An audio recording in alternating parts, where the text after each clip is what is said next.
Hello, hello, hello. So another stream, guys. Yeah, busy with work. Really was really looking forward to a new stream here to continue our build of our Skyhawk 172. Now, I've also tweeted out that I will be continuing my IFR flight training at the beginning of March. So I'm using February, some remaining days here, to finish off the flight test phase of my project. So then I can sign off temporarily and continue my IFR training, and then pick up sometime later when we are going to build our Skyhawk in Blender. All of that fancy 3D modeling stuff that I cannot wait to start with. So that's kind of like the plan. Meanwhile, I've been just reading about aircraft and flight testing. It's so awesome. It's so interesting. I've also been compiling, or I guess documenting, all of my flight test activities so far, because chances are that we would need to redo our test flights with each upgrade of X-Plane. So that we keep our Skyhawk as well, to keep it flying as realistically as possible. So rather than just doing this through these sticky notes here, I thought it might be handy to just write that stuff down. As soon as I've completed that document, I will share it as well for you guys, so you can work with that too. So for today, let's first turn on some music here. We are going to continue with our test flights, and what we were what we are concerned with is stall speeds. Now, we've been tinkering with AirfoilMaker and all kinds of stuff in the previous stream. What we did so far, if I remember correctly, is that we have also found a pretty objective way to get our airfoil right for the 172 through fancy websites that provide us with information. So I think we're pretty close with that. We also changed the airfoil of the tip of our wings to resemble a more symmetrical airfoil, like we've also learned through studying the POH and all the maintenance manuals and stuff. So up to now, let's bring up PlayMaker here. We've got a pretty decent Skyhawk based off of objective measures, which is really, really great. I'm really, really pleased with that. One thing is, I don't know if you can see it in PlayMaker, I guess so. So you can see already perhaps more symmetrical wingtip here. It's hard to see, but it's not the 2412 NECA airfoil that we are using for the inner section here of our wing. And which we also upgraded. So we're not only using the NECA 2412 default airfoil, we've actually upgraded it so that it's hopefully it resembles a more like the performance that the actual airfoil of the 172 will give us. They are not really that specific to the 172. Unfortunately, that information is not available, or I couldn't find it. So the only thing that we can rely on are just some coefficient, lift, drag, and moment coefficient charts that we found on the internet, which are still quite generic, I guess, but they seem to be better and more in tune with information that we found about the 172 in terms of stall speeds and stuff, and other technical information. So again, airfoils have been upgraded, and we've got symmetrical wingtips. Also, as you can see, we removed the winglets that we made because they were not providing us with really realistic turning behavior. And on that accord, also, I guess 2 streams ago, we've actually also created this little bit of an edge here at the lower stations of the vertical stabilizer. I don't know if you can see, but there's a little bit of a dent here, which actually solved the left turning tendency, or the quite extreme left turn tendency that we found when we were flying the Skyhawk.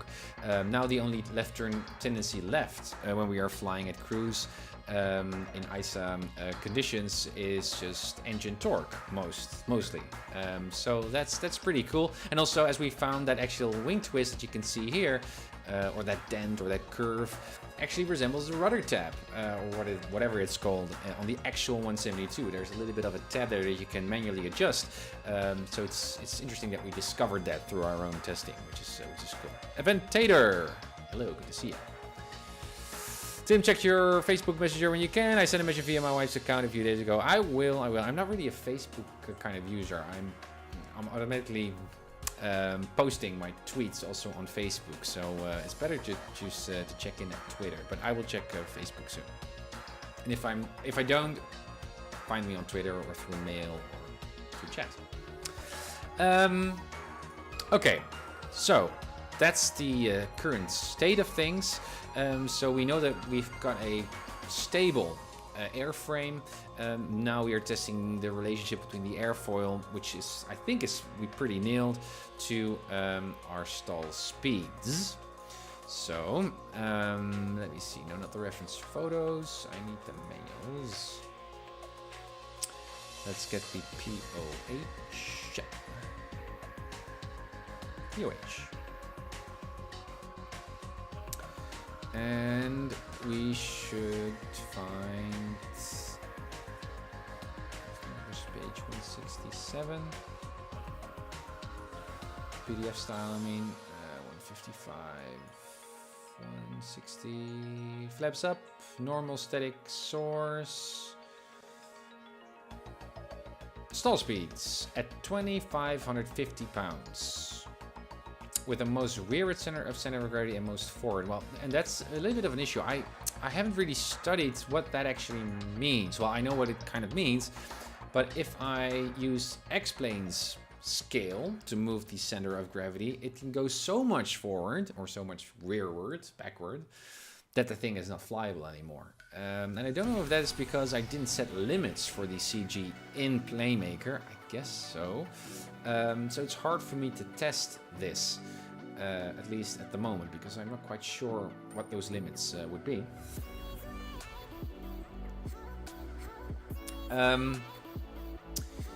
Either way, this is a very handy table, because obviously we need to look at these as well. So angle of bank for flaps up and flaps 10 and full down, and we can see what kind of an indicated airspeed, or most preferably a calibrated airspeed, we should get or attain. So rather than using this page for now, because I don't quite get the center of gravity stuff, which we're also going to need in some other tests soon, I'm just going to refer to the more generic stall speed. However, then we don't quite know what they are using. So here you can see stall speed, flaps up, power idle, 53 calibrated airspeed, and 48 with flaps full. But at what weight? I have no idea. Is this maximum weight? So this is a little bit more sketchy. So let's first see how our plane does, like we did at the end of the previous stream. And therefore, let's open X-Plane. New flights. Our Skyhawk, Jacqueline, clear, clear, clear. Seems good.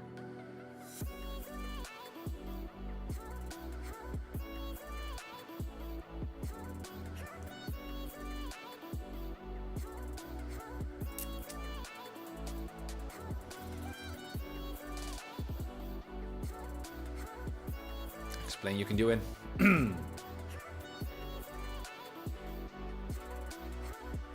Alrighty, a lot of stuff here. So we got speeds. This is kind of our calibrated airspeed. So we're moving measurement errors and all kinds of other things. True airspeed, elevator, aileron, rudder input, pitch, roll, and heading, angles, alpha, so our angle of attack. We also have slip here, and RPM. Yes, so we could first restart our engine. Wait till the engine starts. Here it goes.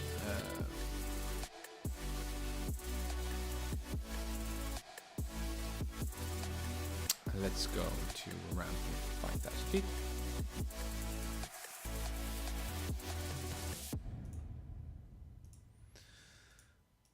All right, zip. And there we are. Feels really, really stable. That's good. Again, somehow my nose down trim button doesn't seem to incrementally give me a nose down trim. So I need to use my buttons here at the keyboard to do that. So what are we doing? Let me see. So 5,000 feet, that's good. Let's see how she stalls. So power to idle. There goes the speed. Nice decrease rate. Again, I need to do real world flight soon in the 172 SP to video record what the actual decrease in airspeed would be. It flaps up, idle. Also descending a bit, so it's not really fair. There we go. Alpha is 10. 53 speeds. 52, 51. Our indicated airspeed is around 49, 48. And look at that, there is the stall of the wings. So in terms of indicated airspeed, it's pretty darn good. In terms of the, we don't have the calibrated airspeed here, so only some even more strict, I think, speed. So let's check that one. Power to idle.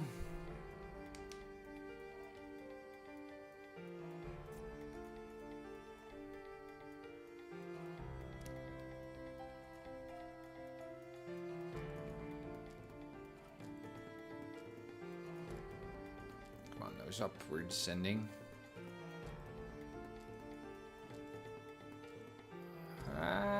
51, 59. Yeah, 59-ish, 50-ish. Okay, let's pause again. So, yeah, only for flaps full, then we would have hit, we should have be flying 48. And with flaps up, it's 53. So what we see is that with flaps up and with power idle, we actually hit 49. At least in terms of calibrated airspeed. And we were seeing with this EAS, we were seeing 50-ish. So our stall speed is quite low. Double check our weight. Because it should be maxed. Oh, well, we don't know. That's the case. As you can see, we're quite light. So let's see what happens if we are... How does that work? Or, yeah, 24 or 2550. So let's just not go into the reds.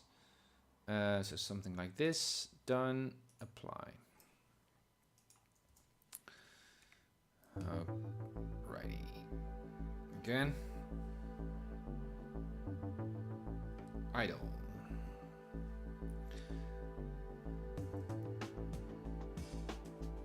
$65.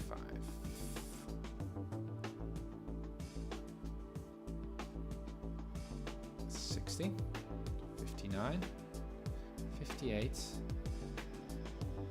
57.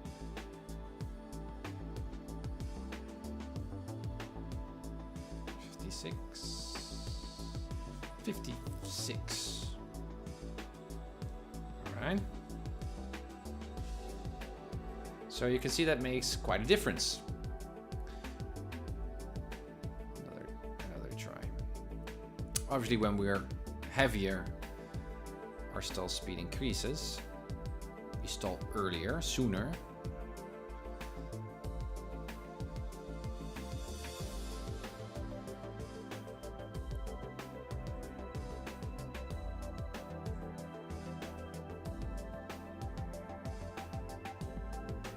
Yeah, 56.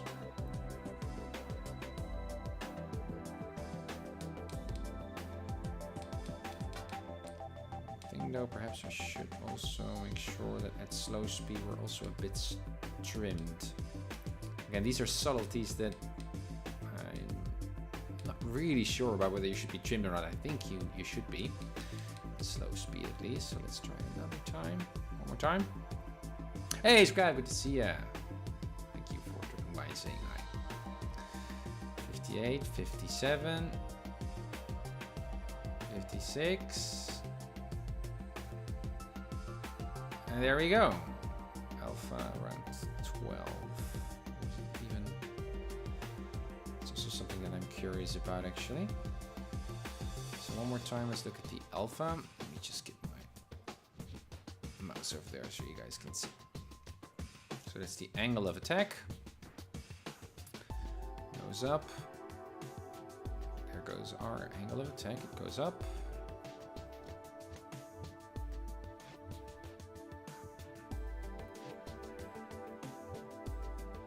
That's perfect. That's really, really good. By the book.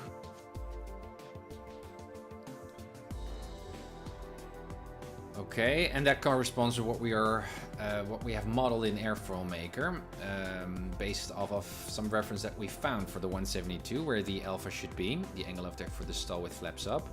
So the alpha is good, but our speeds could be still okay. The problem is here, again, we don't know quite about the configuration that they are using. So they're saying here flaps up power idle should be 53, but at what weight? That depends. If we are light, not really lightest, but when we are light, we can easily hit 49.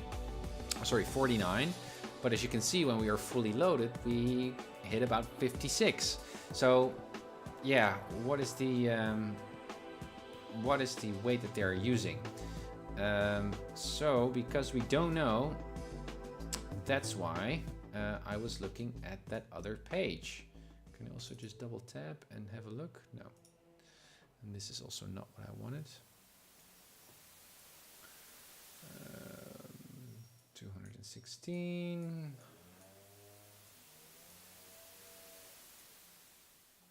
Here it is, stall speed. Yeah, so I guess this would be a better reference because now we know what the stall speed or the weight is that we should be at when we do these tests. The only thing that I don't know again is these most rearward center of gravity extensions. How far is rearward? Most rearward, and we should know actually. So again, I can show you what happens if I'm just asking PlayMaker here. We have a center of gravity and we can say how many inches it goes backward and forward. Now I know from I remember from a previous stream where we were learning about center of gravity, also weight and balance for the 172, that the actual length or space that the center of gravity could vary on for the 172 was only 30 centimeters. So about this, which to me, I never knew that was the case. I thought it was much bigger. But that's the balancing act that we need to get right as pilots when we load up our airplane. So if I look at this scale, and you can see 27.6 inches, well, this is forward, and this far exceeds that 30 centimeters of room that we can work with.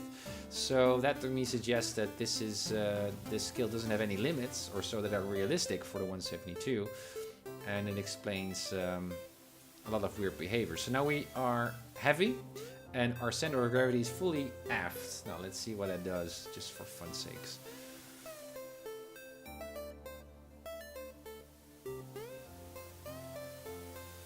So we are already stalling, as you can see. Full RPM, full power.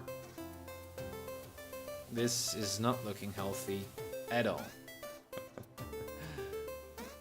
You can see my elevator there at the back.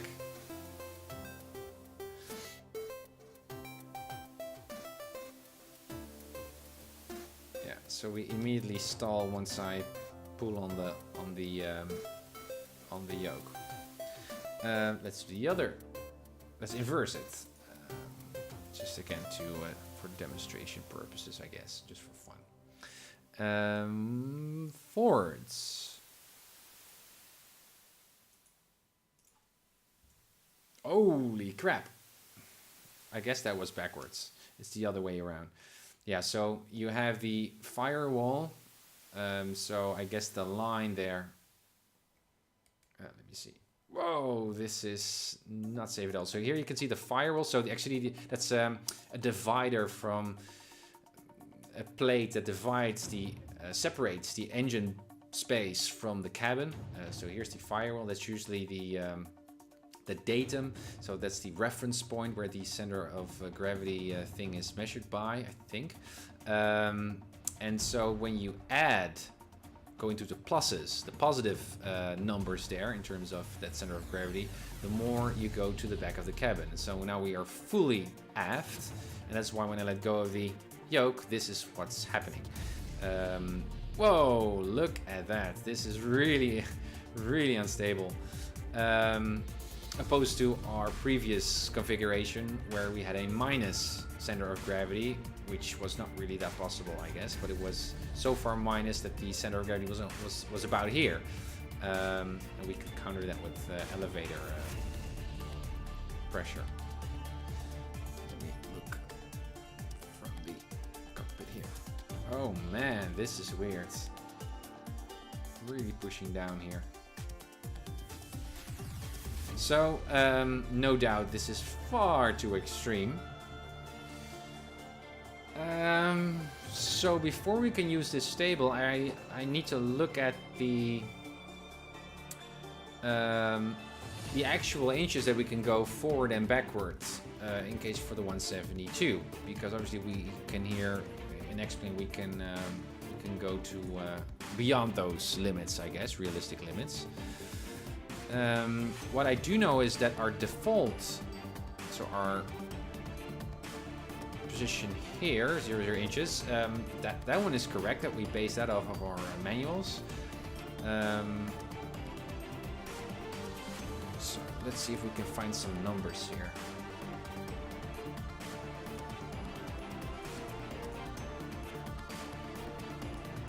Center of gravity limits. Extreme center of gravity because with engine must be operated at a given weight. Yes, I guess that's the usual. Center of gravity range. Wow, it is that much.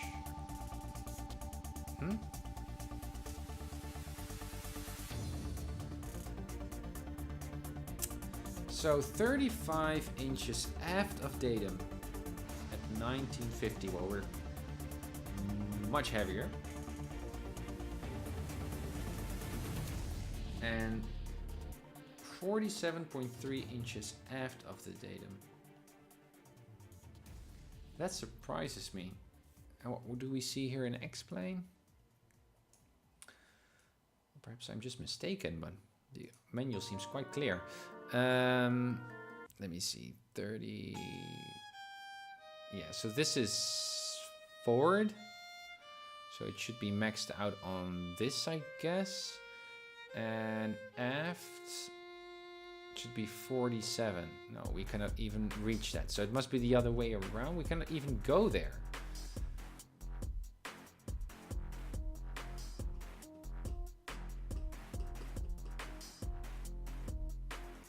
Lower portion of front face of firewall. Yeah, exactly.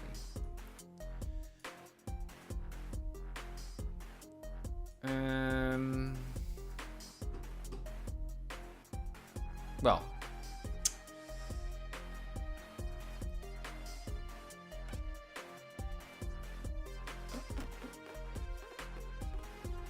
let's check PlayMaker to see if we can find any limits there. Because perhaps I did set those, but I'm not quite sure. Weight and balance, maximum weight, blah, blah, blah, blah. Center of gravity. But again, this is just for investigation purposes. Note this is only for weight and balance investigation for you and does not affect X-Plane in any way. Yes. And here you can do that CG check based on what you put in here.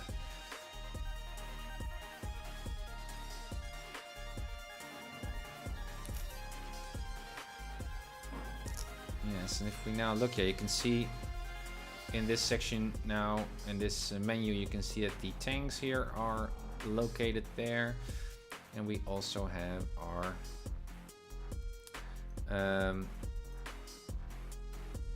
CG, which is over here. lower part of the firewall. Yeah. Yeah, and the CG is over there. Okay.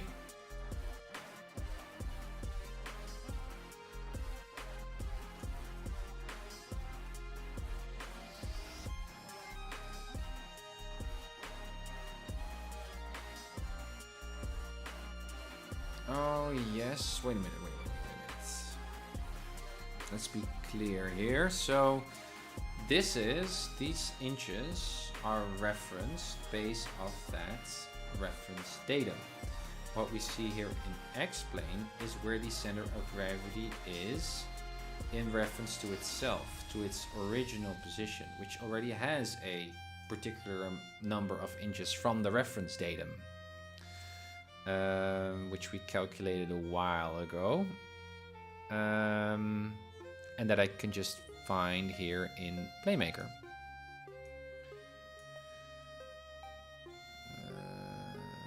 Longitudinal, forward, default, aft. This is vertical. Forward. This is default. Yes. Here you can see. Yeah. Yeah. So we've got longitudinal center. Yeah, on the longitudinal axis, the center of gravity. Also got a vertical one, obviously, how high up it is. And apparently, and I know that we did this by the book, we set a most forward and a most aft limit. And this is in feet. So I'm just curious. So this is, yeah.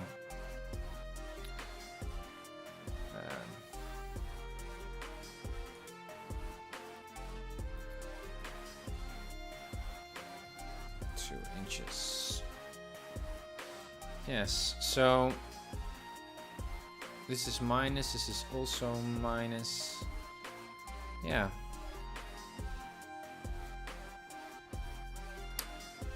(1.1 feet difference from the center of gravity to most forward. And that's 13 inches.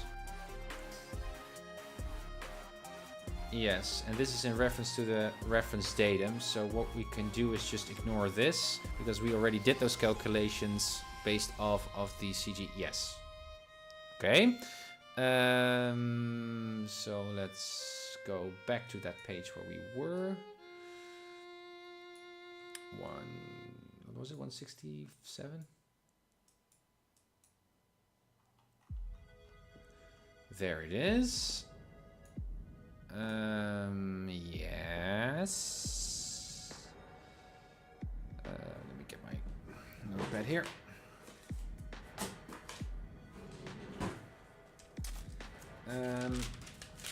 So now it's not that difficult anymore. So we have. Oh, I just removed. Yeah. Sorry. Again, let's double check. So that's 1.1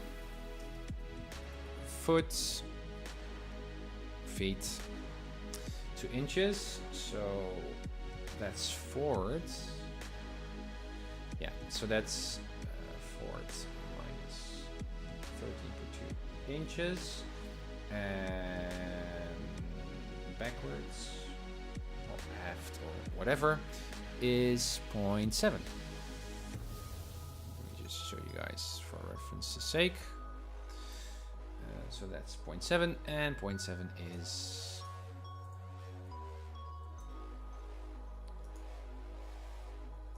hello. Thank you. That's 8.4 inches. Yeah, and that kind of translates to about 30 centimeters in total in terms of range. Yes. Okay.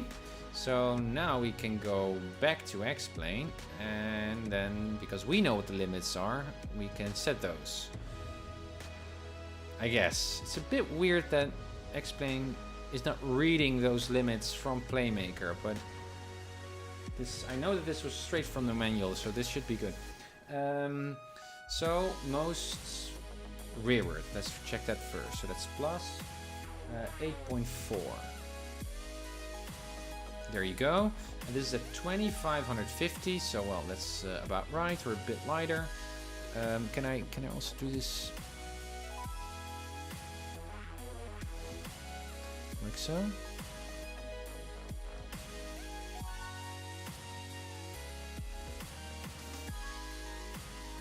Hello? 50? No, I cannot. Okay. Apparently, that's not possible, so, well, this is close enough for me. Done. Apply. So, now we got our most rearward center of gravity. Flaps, we have no angle of bank, and flaps are up, so we should hit 48 indicated airspeed. This is in standard conditions. Again, that's what they say, this is approximate because indicated airspeed, because it's indicated, it goes to the repeater tube and all kinds of other measurement errors that are included in this reading of airspeed, and so it's not really a true airspeed, or not really the actual airspeed. True airspeed is also something else. So I think this is the, let me double check whether there's not a separate calibrated airspeed data ref. I don't think so. Data outputs. Also, we got data graphs that I was thinking of this weekend during my family trip. From hey, we can show this in cockpit, but I think there are also other ways to. Well, I'm not quite sure. I thought graphs. I love graphs. Data graph window. Perhaps it's now. Let me see. For example, with speeds, is it? Well, I don't really care. Speeds. Yes.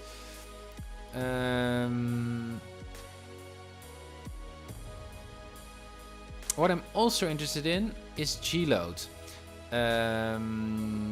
Why? Because I was thinking that the indication, the cue that we are using, that we are stalling, is whether the wing drops.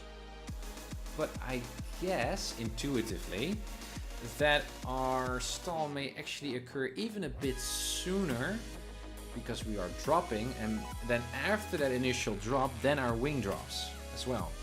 So perhaps the moment where we see negative G, because we're dropping, that's actually a more precise indication of when our stall happens, but that's just a guess. We can have a look. Double check. So I'm looking for calibrated airspeeds. Or anything with speed as an alternative to what we are already using.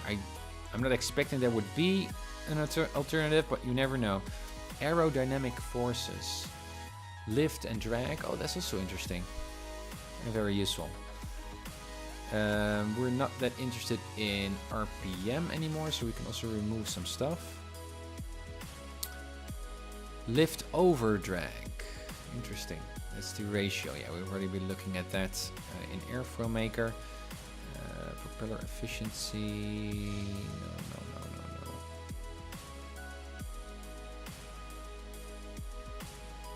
Yeah, wing lift, wing drag. Wing lift, wing drag. What's the difference between? Yeah, so that. Yeah, perhaps so wing drag, or not wing drag, wing lift might only specifically relate to the wing, while the other aerodynamic forces thingy, data output, might be a total sum of all of the lift or drag or stuff for the entire airframe, including the wings. So this might be a more specialized, more specific measure. I don't know. GPS.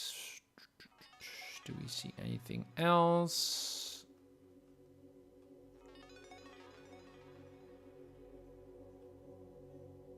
Climb stats.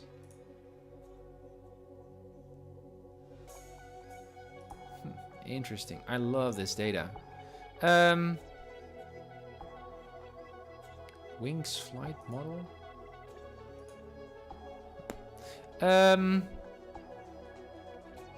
We got the right stuff there. Speeds, what I don't want is elevator, pitch and rollings. We also did that. And angle of attack I do like. And propeller RPM we also don't need. Aerodynamic force we have, yeah, this is fine. One last time, double check our weights. So plus 8.4, double checked, and our load is kind of okay. Resume flight. Okay, standard conditions, no winds. Isa, thanks for the follow, Dara Wiser. Thank you, appreciate it. Okay, first get a basic trim going. So again, flaps up, double check, flaps are up. We should hit 48 indicated. Should be pretty close because we are flying in perfect conditions right now. And calibrated airspeed, which should kind of like go with this one, which is not really the calibrated one. I think this is an even more stricter one, but I'm not quite sure. I've read something about it in some technical document or so. But let's have a look.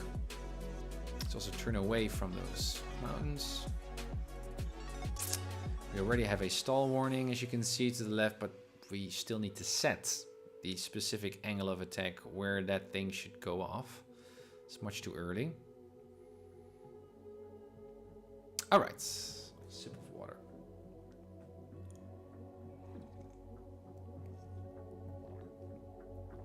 I've also read a little bit more about this instability, this spiral stability, or instability in our case, where you can see that our turn rate increases while we are in a particular bank. So if I now let go, well, we're not really trimmed, so it's not really fair, but you can see no hands on the yoke or on the joystick in this case. You can see our bank is increasing. Perhaps oversimplified by X-plane, because our left wing in this case goes faster through the air than our lower wing, and so it generates more lift, and so it's pulling us to the side. Something like that. It should, I think, I don't know if that's proper behavior for this Skyhawk. I really couldn't find anything on that, but I did find that or positive instability, I think. Yeah, because it's self-increasing. Positive instability is not really a strict danger or no-go.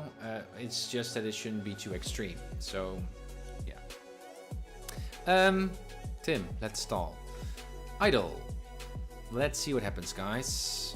So you can see stall warning already goes, but we are not stalling at all. G-loads. We have a side G-load, an actual G-loads. I think it's the first one, normal. Still one. Indicated airspeed 56, 55. And we should hit 53. No, we're hitting it at 55. There we go. All right, one more time. Also, remember that's trim jet for slow flights.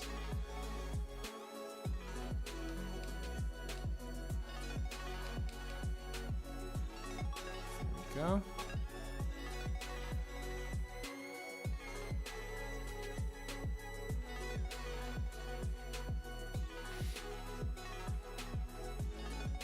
Yeah, that was there it was. I think it was again. I was looking at the G-load. That was not good.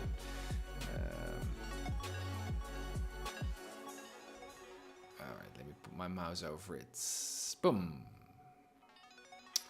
So we're now looking at. Let me just remove my. Can we see both at the same time? Yes. Let's see what our indicated airspeed is.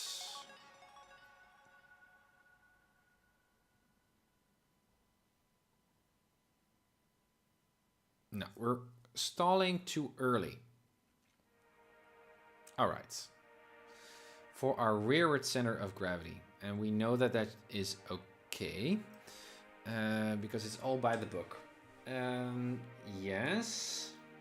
Okay, and let's also double check our angle of attack here.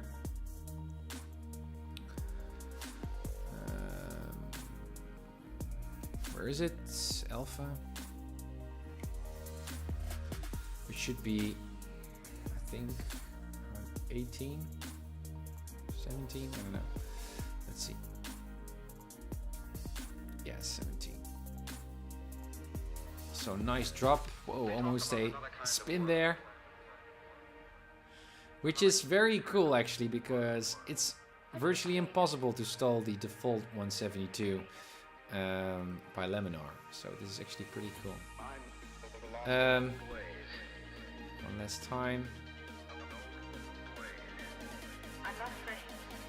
Again, it was so hard to find the actual angle of attack at which the Skyhawk stalls, but we found some documentation. Yeah, 17, that's correct. Whoa. Very cool. I think we can actually spin this thing, which should be quite interesting. Yes, so angle of attack is good. It should be speed independent, right? You can stall at any speed, but once you hit a particular angle of attack and you exceed that, then you stall. That's the whole idea.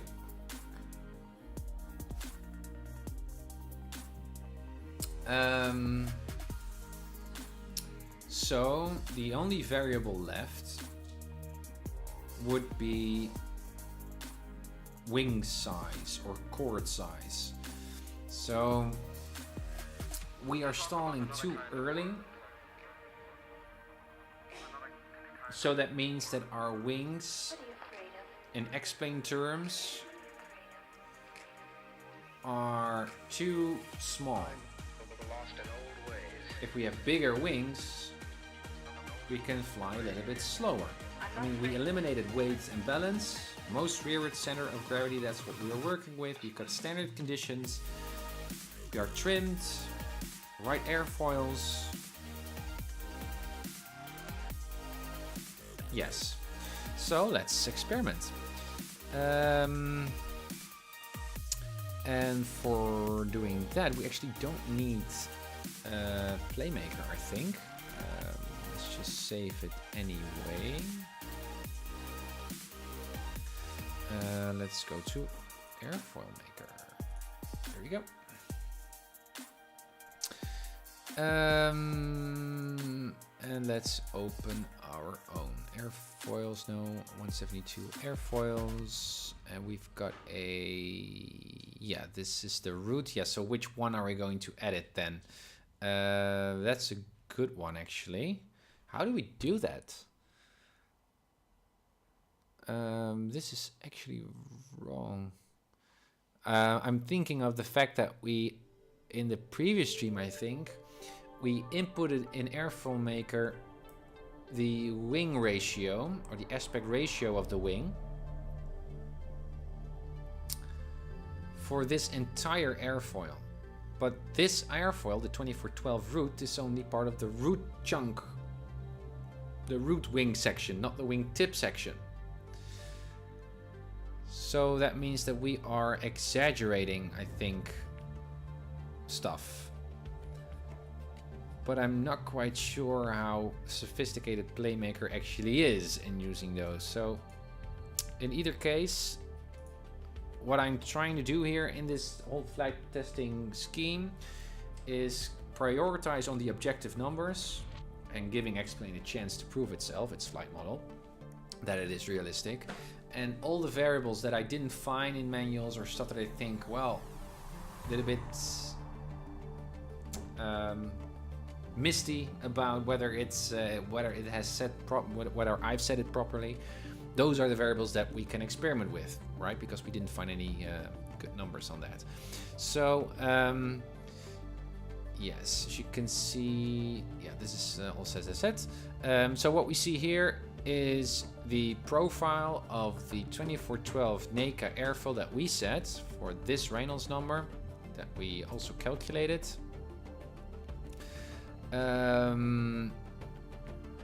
For a wing with an infinite length. Now obviously that's a bit weird because we don't have an infinite lengthy wing. So that's why we have this wing tab, or this menu tab, where you can set the aspect ratio. Here's the same graph, but now it is calibrated or adjusted to our wing surface, which we calculated this is a good number. However, again, this is only the airfoil for the root, not for the entire thing. So, and also we have another number here that we could not find, so we set that to default, and I have no idea, we couldn't find this number at all, and I guess it's not even there. So this is clearly misty. We can tweak here, and we're pretty close already to the flying according to the tables. So let's experiment. It's a bit of a trial and error. Let's just see how far we can go with this.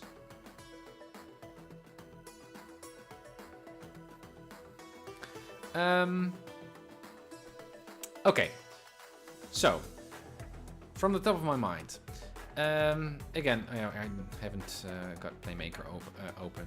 Let me go just to explain here to illustrate what I'm thinking. So, again, as you can see already here, if you look at the particular shape here of the wing, you can see it's a bit dented. As you can see, it's hard for me to pan around. Anyways, we got 4 wing sections, 2 symmetrical ones, or symmetrical, 2 kind of identical ones.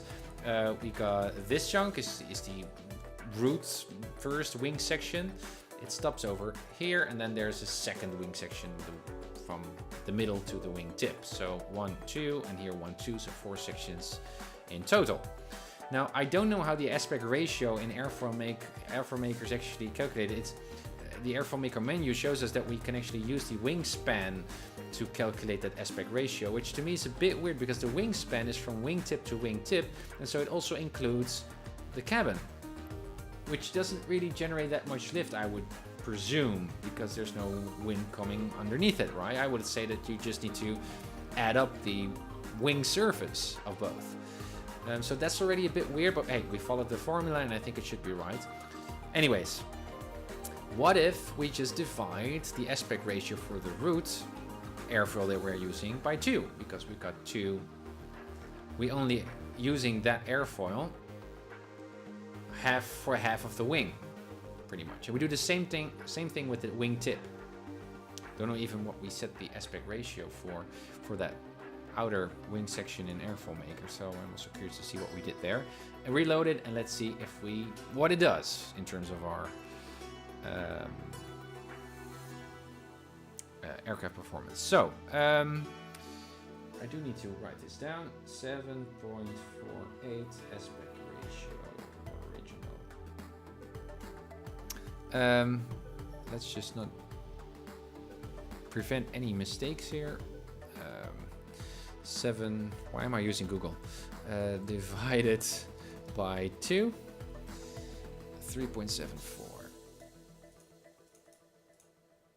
3.74. As you can see, the table is adjusting. Again, don't know what this number is to use for estimation at right and below. We also don't get a hover, I think. So this is a mystical number. 3.74, yes, save. And let's load up our wingtip thing, and let's also see what the aspect ratio is there. Wingtip, it's already half. Did I already divide that other wing station by 2? So the 7 was already half. I don't remember.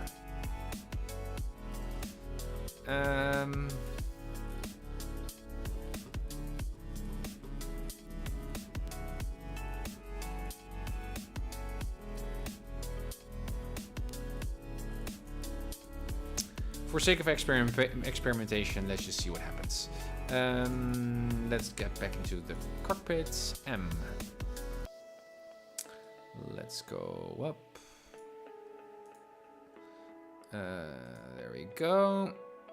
And reload current aircraft. Now again, this is buggy, and it's buggy because I've also found that the actual airspeeds I cannot imagine that it's that buggy, but I already know that we got weird engine behavior when we use this function, this developer function, reload the current aircraft, in comparison to just reloading the aircraft through flight configuration. So I'm just gonna be safe here. This is a workaround.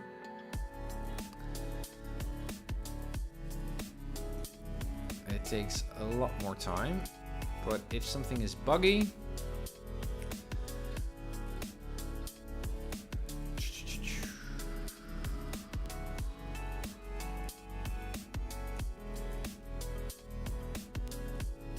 start up the engine, generator on, everything is on, right? Generator on, battery on. Hello? Why isn't my... Huh? Oh, this is not looking good. Oh, it's paused. That's why. Yep, there we go. Okay. Again, around 5,000-ish.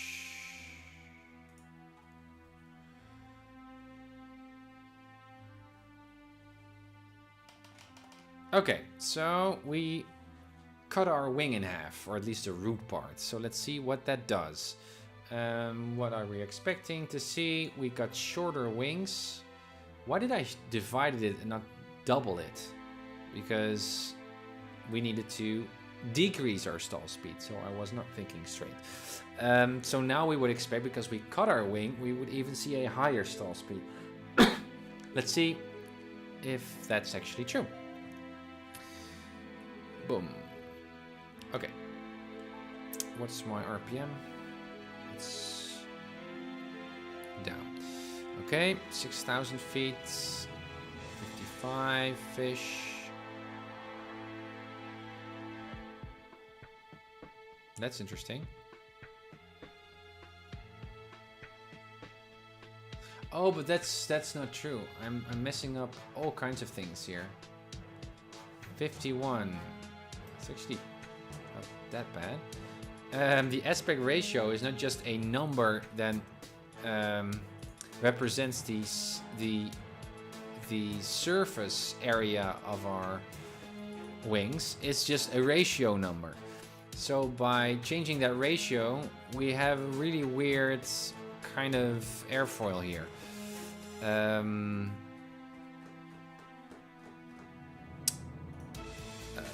Yes, so that's a double whammy. Now, what did we see? We did see that the airspeed was... the stall speed was actually decreased.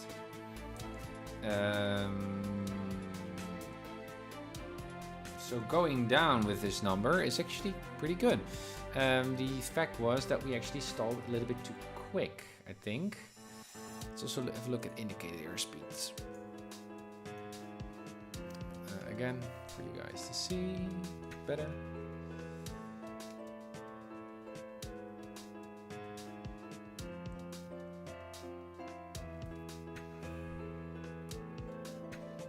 .48.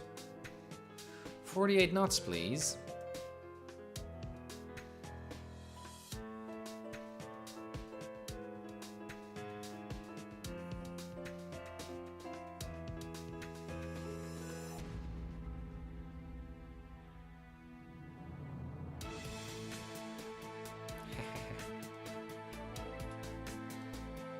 Wow, 47 even.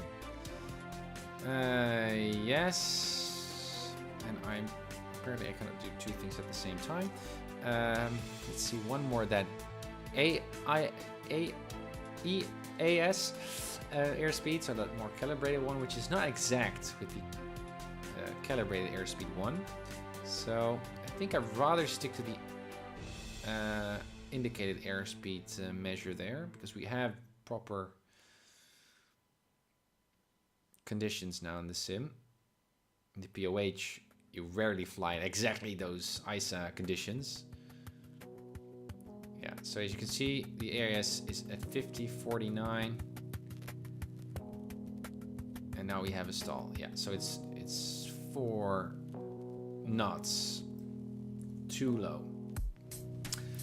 You can see that also the difference between AIS and the difference between the indicated airspeed, as you can see already here, indicated airspeed and this calibrated one is also quite minimal in comparison to this one, AIS. And you can see there are many more knots. So I'd rather stick to the indicated airspeed here because that's also the one that we read out here.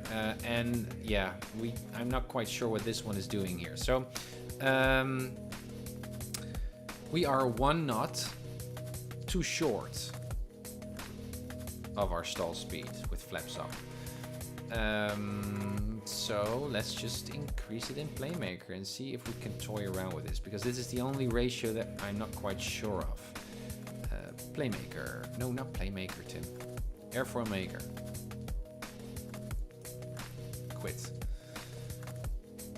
AirfoilMaker. Again, we have the roots. Yes.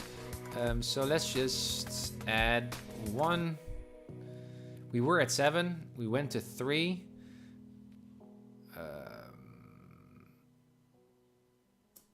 Let's see what happens. Save. Again, I need to do this the right way. Can I just reload it? No, then we have a resume flight. Apply changes. Does that work? I don't think so.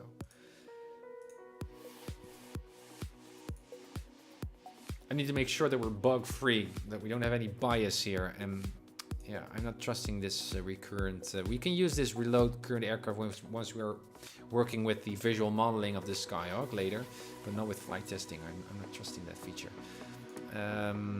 Skyhawk. Yes, and again, what's our weight and balance? That could also explain. That could also explain why our speed was lower. Unfortunately, that was not because of the airfoil.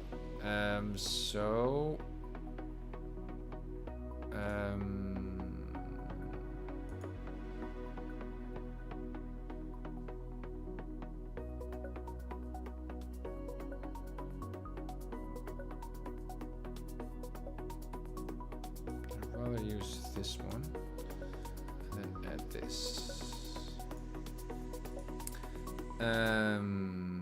Yeah, but then I'd rather stick to this original number, that 3, because we didn't do a proper test then. Okay, that's set. Back into PlayMaker.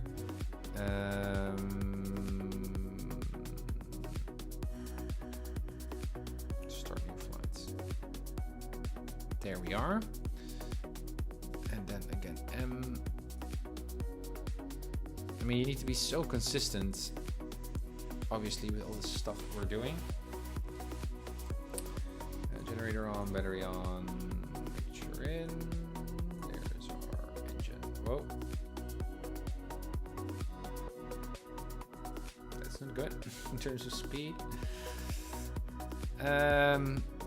Didn't set damage on here in the sim. Okay, so let's double check again. My mouse is running away. Flaps are up. My RPM, we're idle.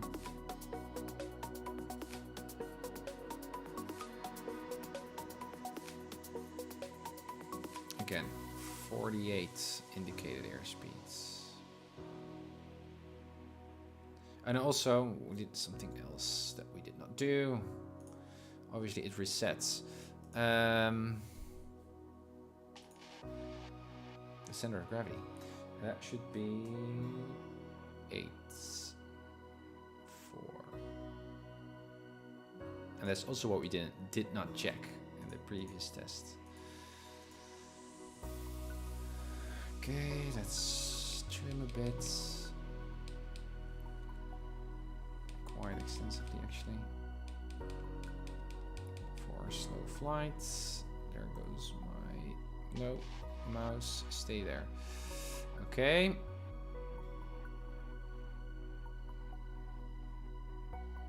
I feel that we're already stalling, actually.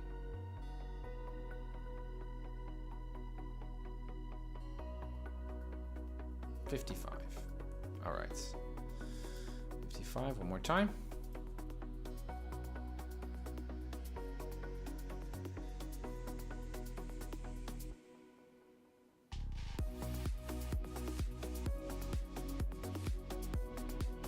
Indicated 53,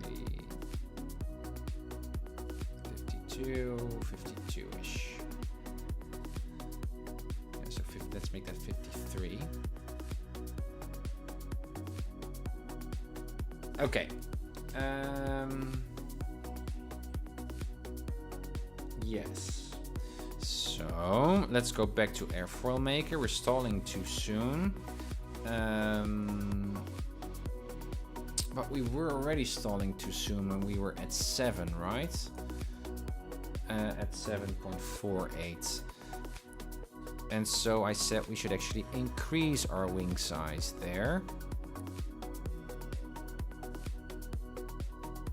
So let's make it 10 to see if we can find any difference. That's saved. I'm getting this. Just reload. Let's see what happens. So we are reloading. Let's see if we find a difference here. If not, we're gonna do the original change of planes.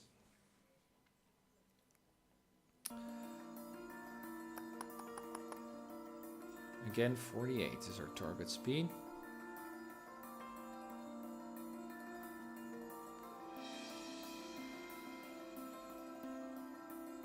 Well, we're going slower. We're going much slower. Look at that. We're clearly messing with something that we should mess with. And 48. And a bit. Again.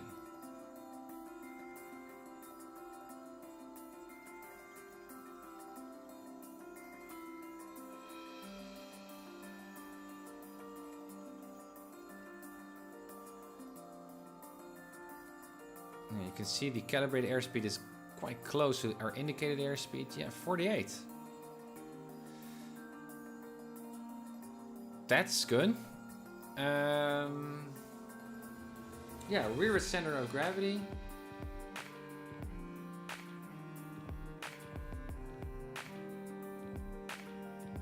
I'm pretty pleased with this. Now, we could just try to falsify our thinking here by saying, for example, we increased the inner wing sections to do this.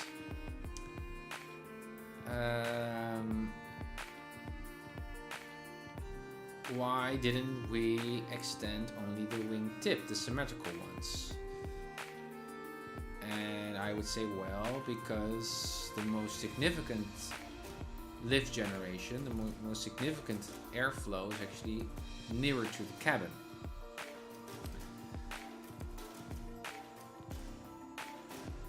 So it makes sense to extend that one to have a much more significant effect on our stalling. So that seems fair.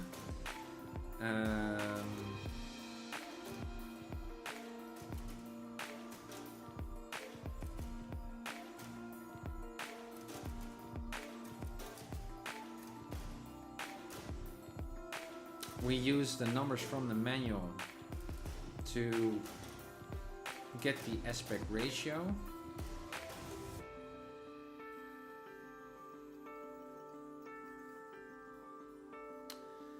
And that includes the cabin.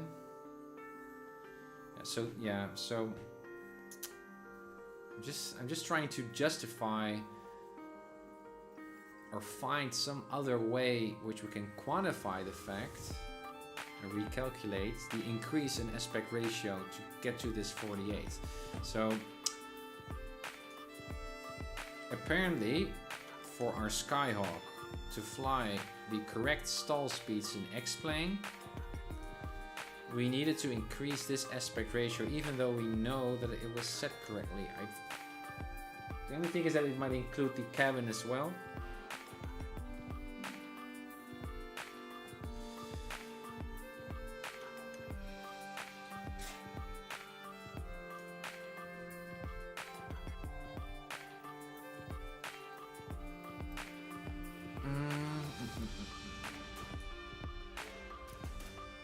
I mean, I'm really spending some time here to nail this because I'm not planning to revisit this. I mean, it could be that in future versions of X-Plane they improve the flight model, and so this number, we need to drive this aspect ratio number back towards our original 7.48. That could be. I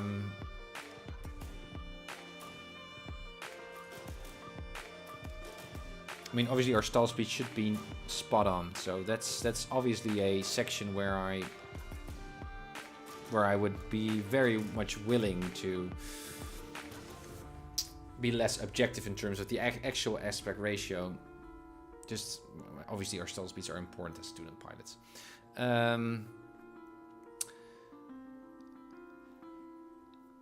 What was I looking for?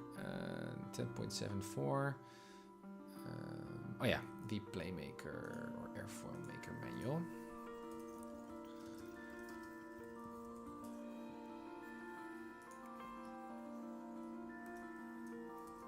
Ratio.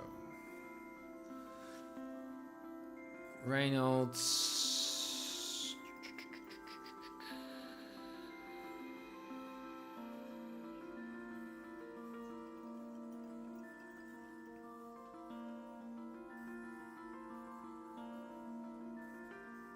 Yes, here we are.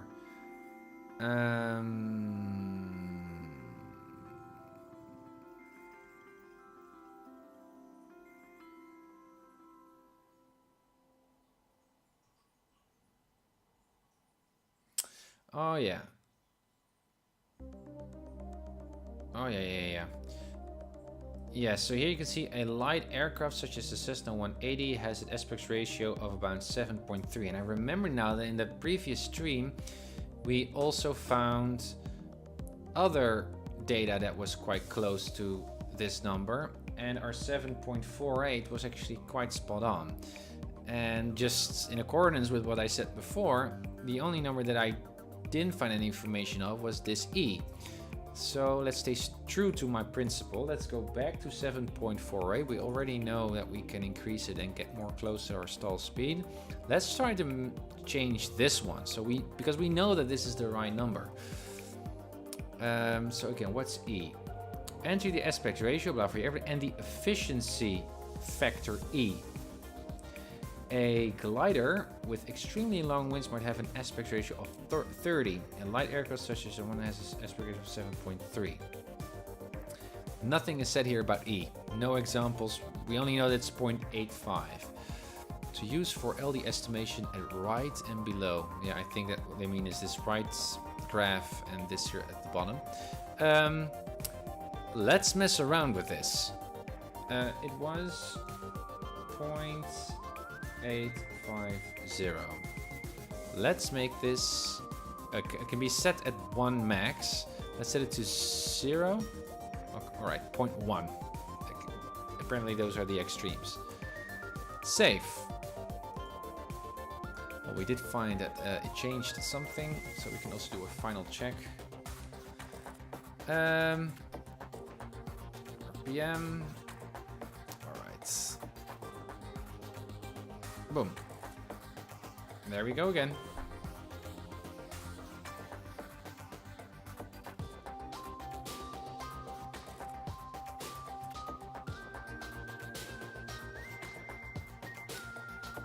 Let's see what it does. We were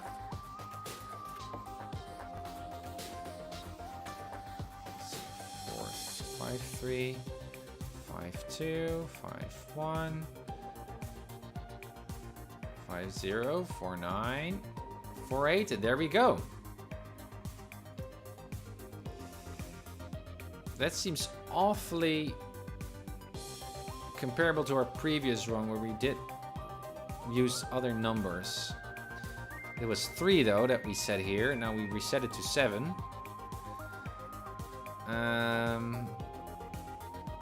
And this seems quite unrealistic. So even though we are hitting 48, I don't like this lift coefficient at all. Because you don't see any stall.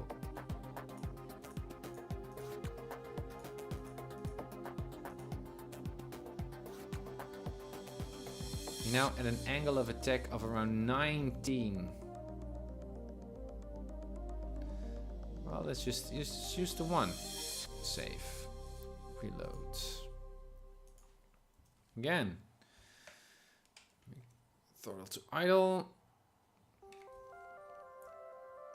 Now we also like to see the indicate airspeed. There we go once more.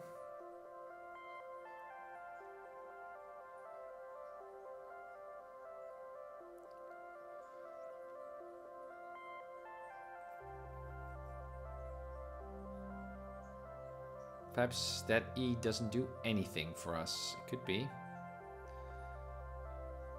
We were at 48.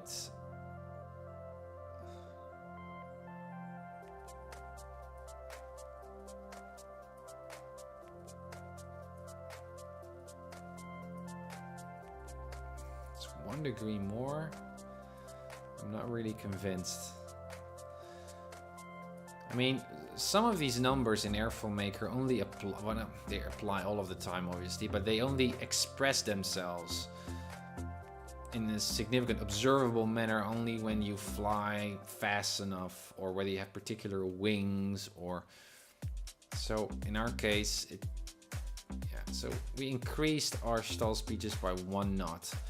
And in return for just setting a extreme number here. So no, we're gonna keep this at 8.50 as a default number. Yeah, I'm still a bit unsure because you can see here, here's the dip of our stall. That's our stall speed, angle of attack, I mean, which corresponds to this horizontal axis, which is, read out here, it was 19. And I think it should be around 18, like we set it here in this infinite wing section. Oh, it's 16. Should have been 16.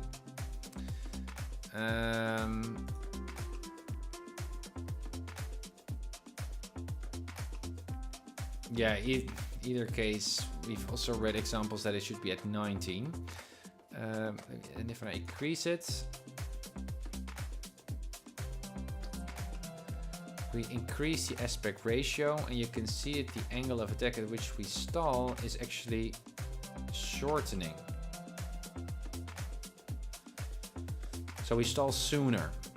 At a lower angle of attack we stall. You can see this thing is moving to the left. And all kinds of other things that are happening.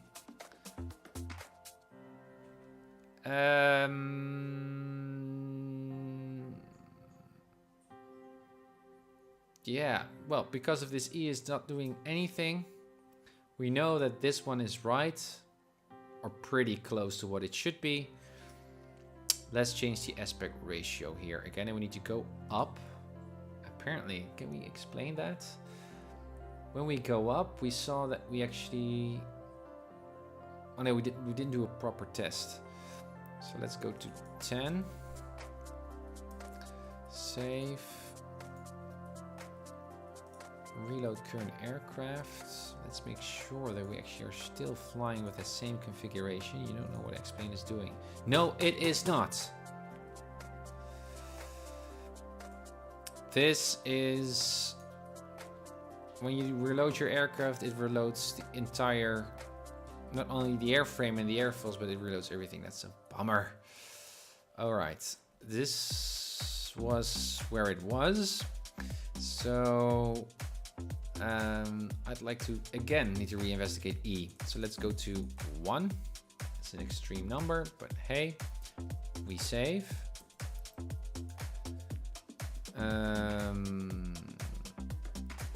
We, again, full tanks. 40, and we need to be at 8.4. Done.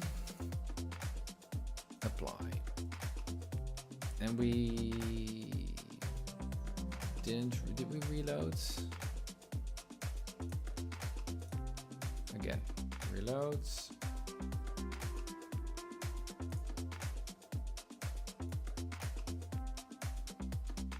As close as can be, and 8.4.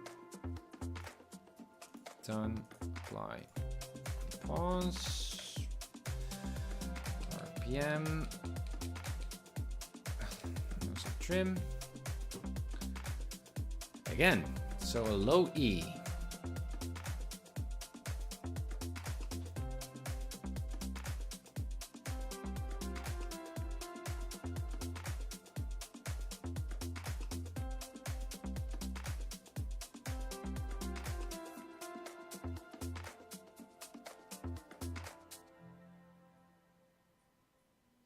$53, $52, but we're really close to 53.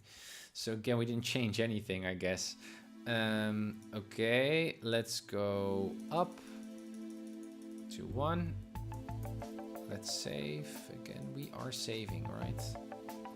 I don't see Control S here. Again, these are not reliable things. Imagine that we're not saving anything because this shortcut doesn't work in AirfoilMaker. It does in PlayMaker, Control S.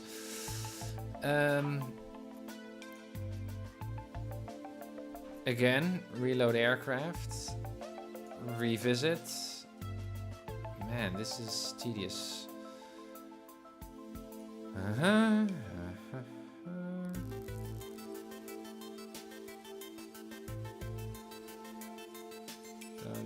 apply.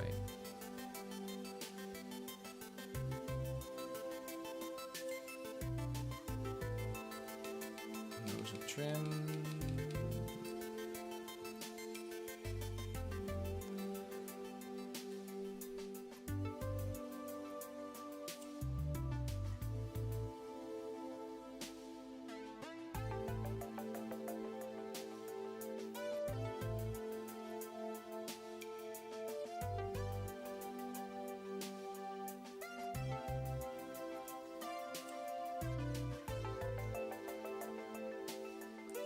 Whoa, that was interesting.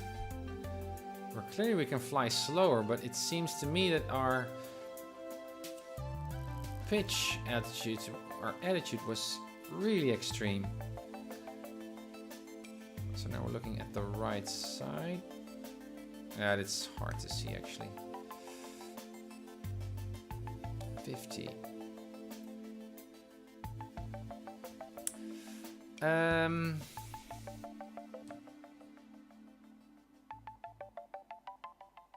So difference of about 3 knots. Using very extreme numbers here, which I don't like. They shouldn't be extreme at all. So yes, let's use the aspect ratio then. And I would say this number should go down then if our stall, we need to move our stall speed to a higher angle of attack, I think.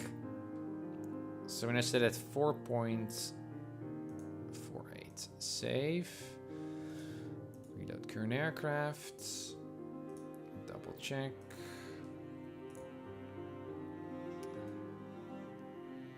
8.4, full tanks.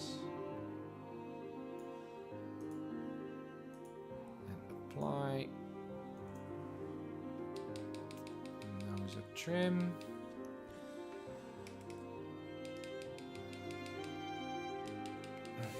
Again, trim. Hello, Wen. Good to see you. Evaluating my own made Skyhawk here to see if we get the right stall speeds. 48 it should be.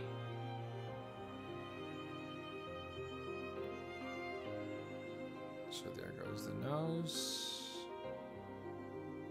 Dropping already. 52. 52. Let's go a bit more up, by the way.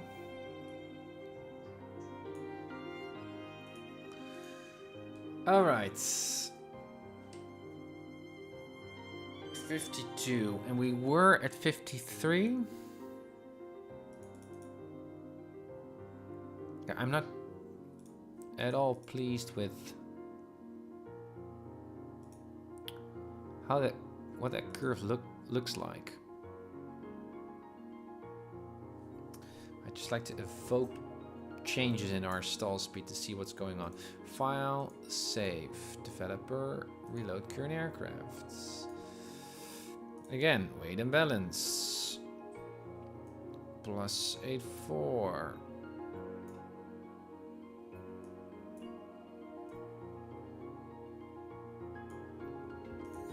Done, apply. Make sure fully aft, trim up. Do we see a change?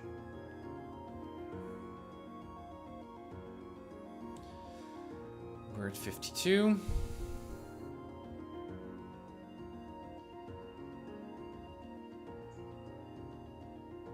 We increased our angle of attack, so that would suggest to me that, at least for the stall,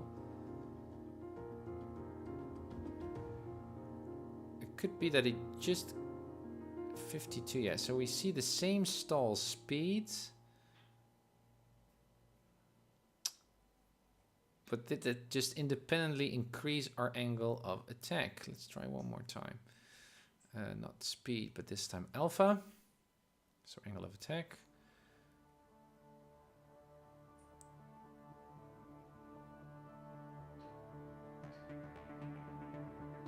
There we go, 18. No, it's still the same. Whoa, that's a spin. Oh man, that's cool. We can spin our own Skyhawk here. That's cool. Again, it's something that we can do with our default Laminar plane.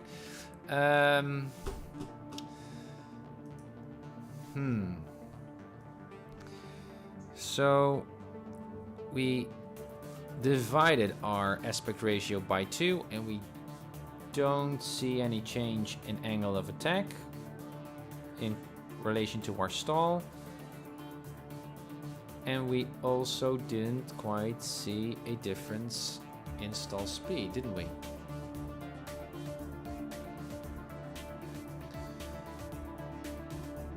One more time.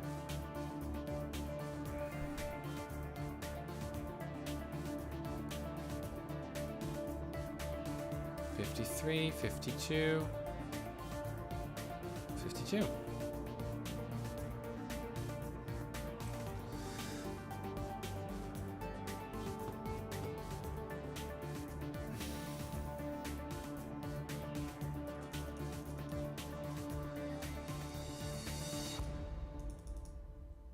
Extreme. File. Save. Let's just double check. Perhaps that recurrent loading aircraft again is my downfall. Because it's buggy.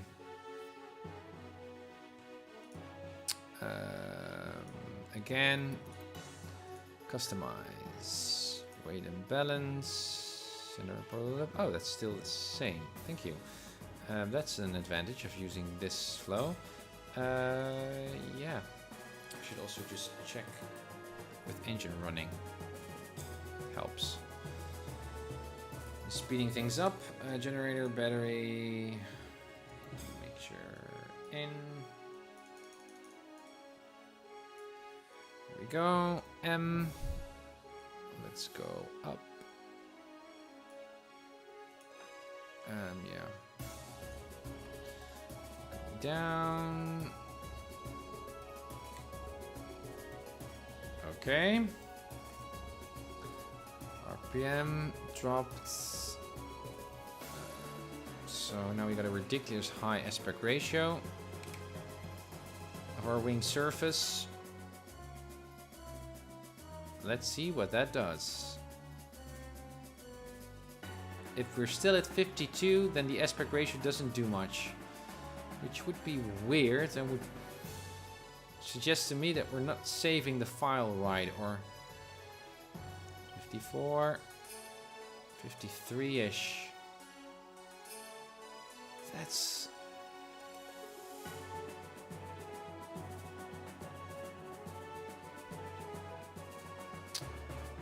Okay, one more time.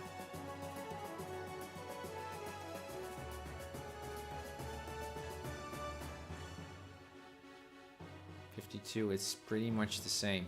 My gosh, okay. And we reloaded it. We didn't use to reload current aircraft. So we eliminated buggy things. Wow, so there are... I didn't expect that that would be the case. That this number actually doesn't do anything for our Skyhawk at least. So then let's set it back to 7.48 because that's by the book. Also the E doesn't do anything in our case. It seems that whatever we do in that wing LD tab here on top, that it's actually this infinite wing section that does the most. And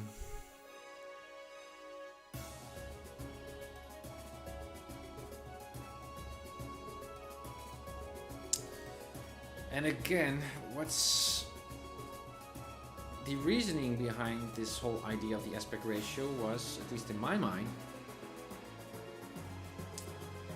what we see here is again the lift coefficient in reference to angle of attack. This has nothing to do with speed, it has to do with angle of attack. So with our Skyhawk, with our current airfoil, and this is for the root, not for the tip, because that's where we use another airfoil, the more symmetrical one. That's also why these numbers are a bit off. Well, that's why we saw a 17 something stall angle of attack, and not exactly 16 where it is at, because we're not using this airfoil for the entire wingspan.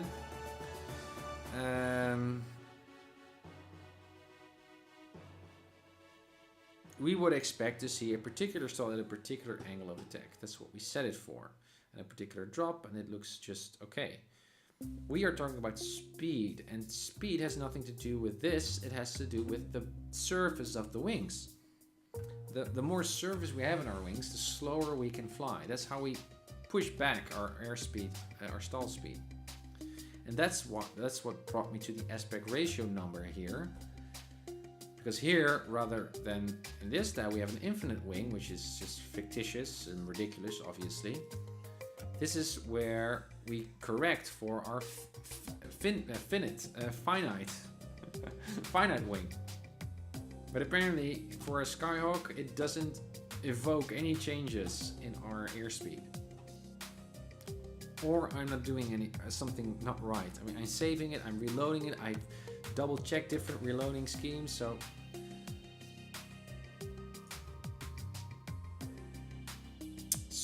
that would suggest to me that AirfoilMaker is not the place to do this stuff.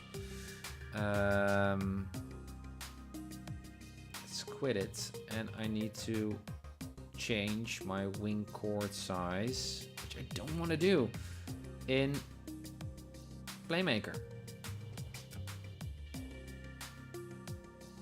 Because apparently wing size is not something that we can change through AirfoilMaker. I thought that could be done with an aspect ratio.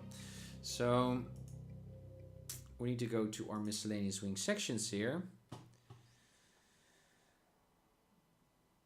I think, or do we also have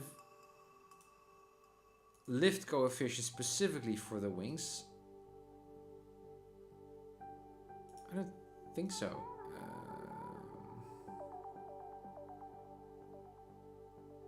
No, we only have one. This is just the miscellaneous. And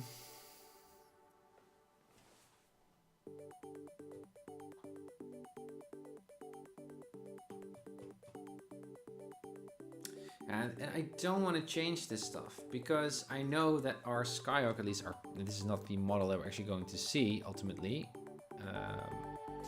in X-Plane, because it's just the physics model. But this is by the sketches, by the manual.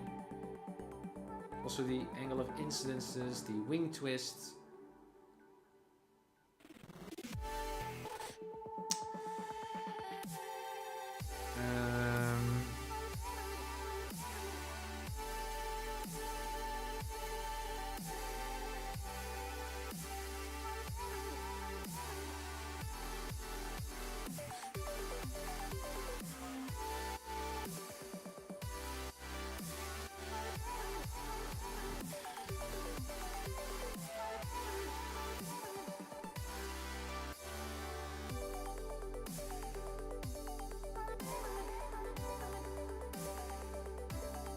It was 1.9, wasn't it?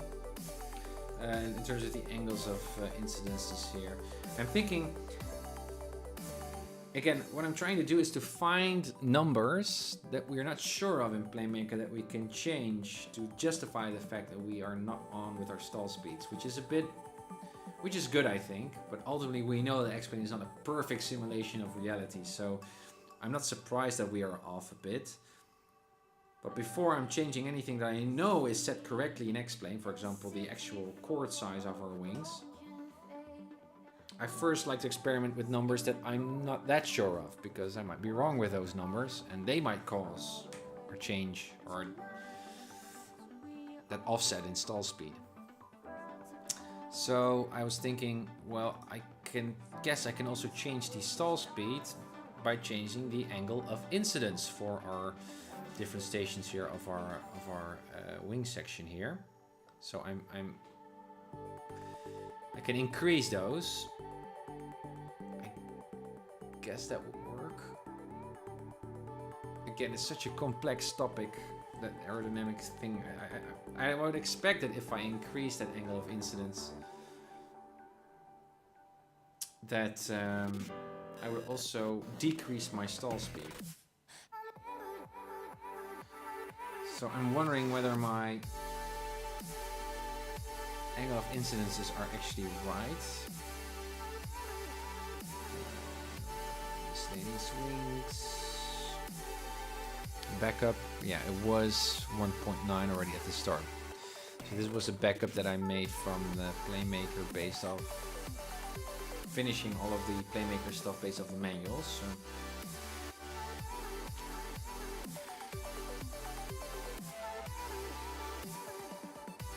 So let's see if chord size does something. I think we already tested that, but let's do it one more time. So we've got a root chord and a tip chord for this first section.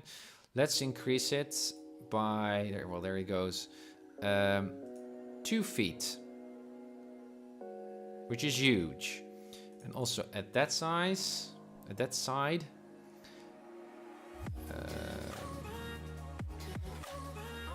let's do the same at the other side. 1, 2, 1, 2. Now obviously it's now not in sync.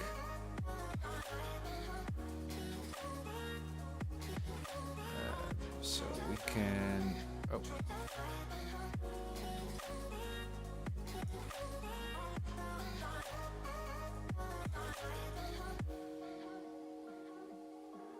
Why am I doing this? 2.7 was 5.7.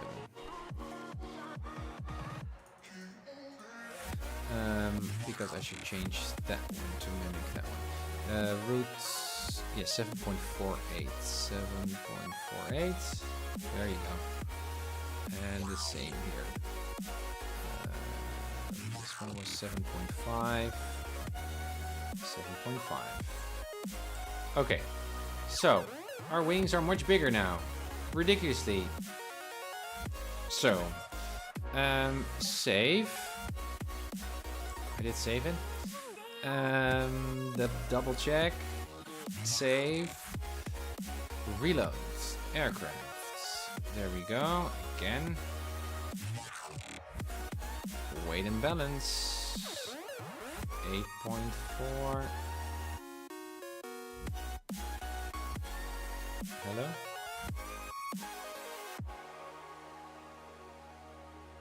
8.4. Thanks for. Let's go like this. And apply. RPM idle. So, I would expect that we can fly much slower before we stall now, because we've got bigger wings. We also have a bigger drag coefficient. 5.1, you can see already. 5.1, 5.9, and 5.8. 4.48, I mean. 47. 47. Okay, so we've got a variable that works. Clearly it's too big.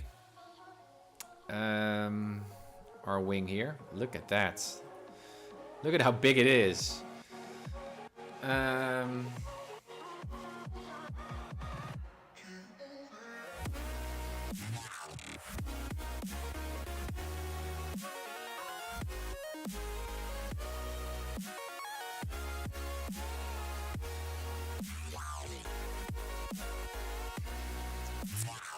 Alright, let's see if we don't make it 2 feet, but just 1.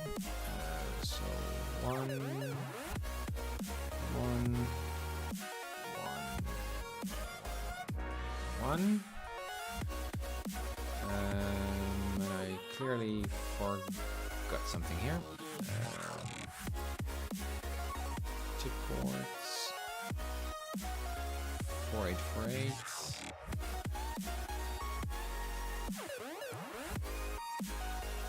Oh, here, obviously 6.5. Yes. So now it's only 1 foot bigger than it was. Yes. Again, away. Save. I'm not trusting anything. Reload current aircraft. Well, I guess that feature I do trust. Double check. 8.4.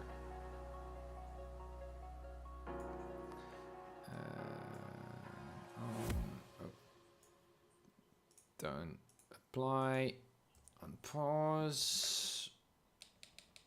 Nose up trim. Idle or idle throttle.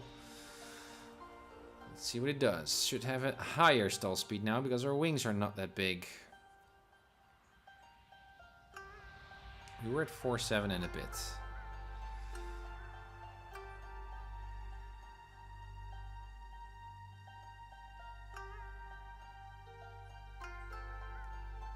For 9. Okay.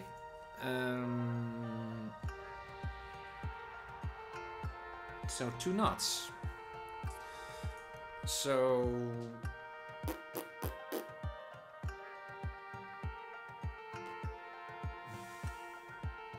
let's see if we increase that edge with 1 foot. So the tip might also do something. And we do things more evenly. So that's this one. Tip 4. And this one 2, 4. And save. Save. And developer reload. Customize again. 8.4.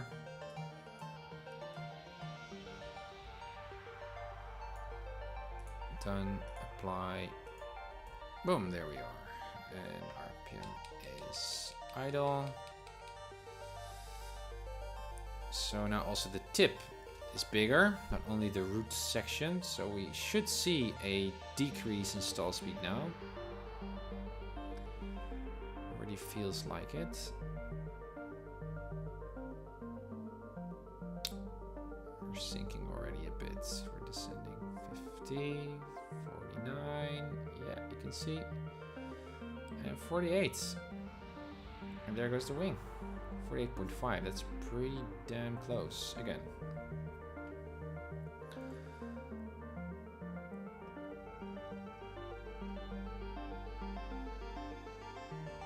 our speed, 49, 48, and it drops. That's pretty good. But again, we increased our chord size here. It doesn't look ridiculous, but you do see that it's off. It does look ridiculous, actually.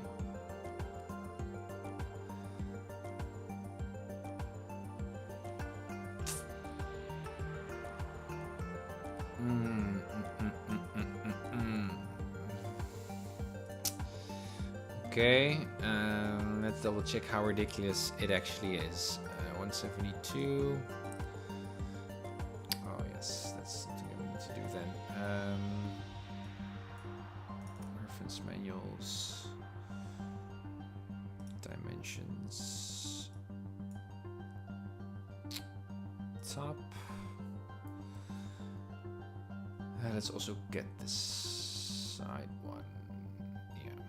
Copy, paste, explain, 172. Hello, I just copied it. Apparently, that's not how Mac does it. And top. Again. Dimension side. Oh.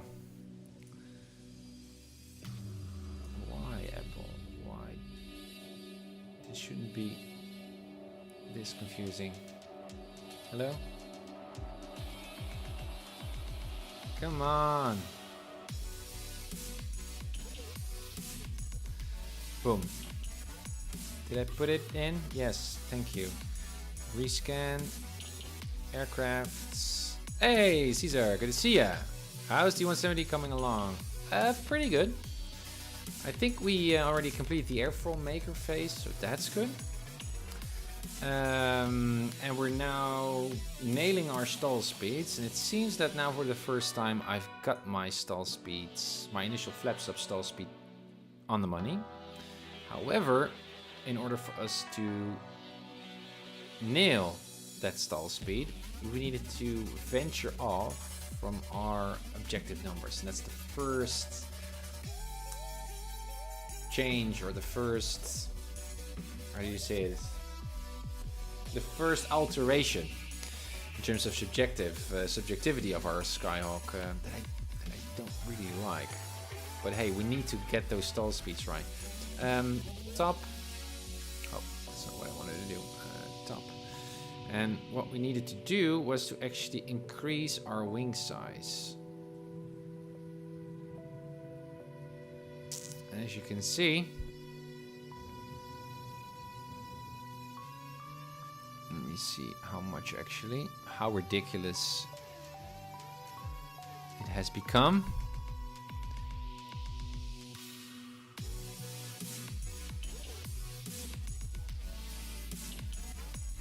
Yeah, let's just use the spinner.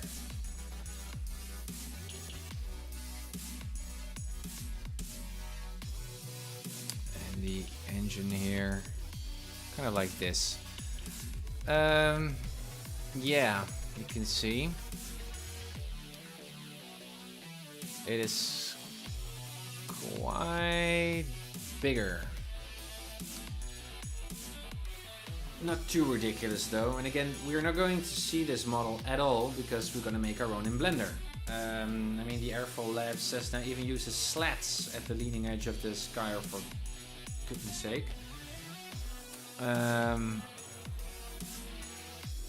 So apparently even professional aircraft developers do their workarounds in PlayMaker to get the most subjective, realistic experience of flying that aircraft in X-Plane, because X-Plane is not perfect. But I'm trusting X-Plane, and I know that it's off. Obviously, it's not a perfect simulation, but I'm just trying to find workarounds. For example, if you look here, we removed the winglets of our Skyhawk here at the top, or at both sides, obviously. I imagine, and if we increase the wingtips, or this later section here, We also have a bigger wing surface, and we also generate more lifts.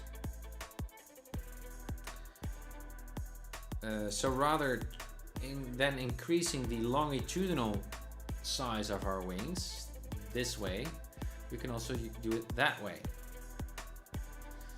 And according to the pictures, which is objective data, I guess, we still have room to do that.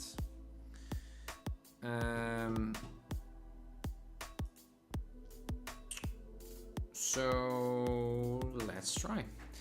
Wing tip, I increased that. Let's make that smaller as it was, but let's increase the semi-length.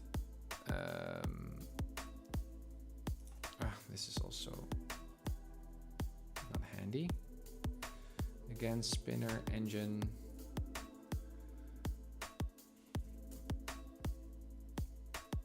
With the horizontal stabilizer at the end. Yeah, this seems to be, well, perhaps a bit less. Yeah, this is good. Yeah, this is the room that we have.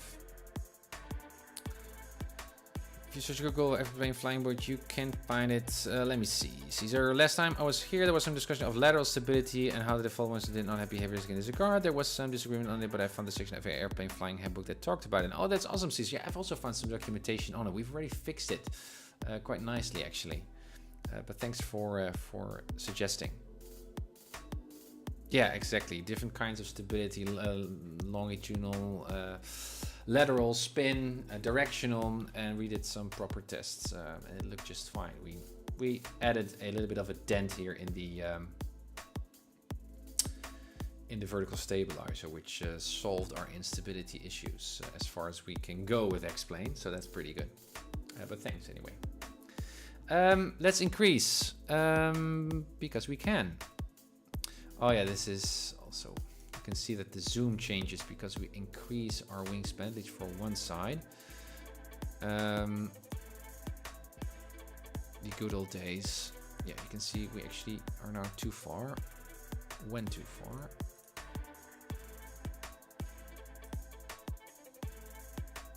Should actually be a bit bigger. Yeah, this is pretty good. Now also for the other one.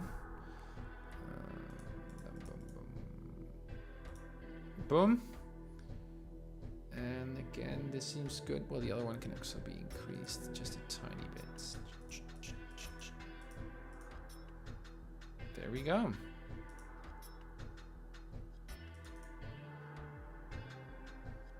Are we still on par? The other one can be here at the bottom. We still have a bit of room there.